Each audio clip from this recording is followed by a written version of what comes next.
Hello guys.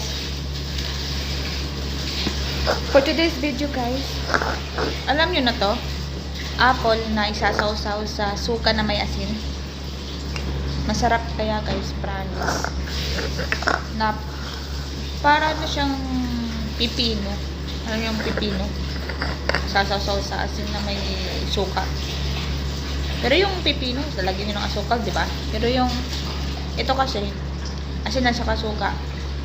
Tsaka apple lang. Pero ganun din kasi yung apple matamis, di ba? Maganda yung mix niya. Masarap yun. Masarap siya. Promise. Ano?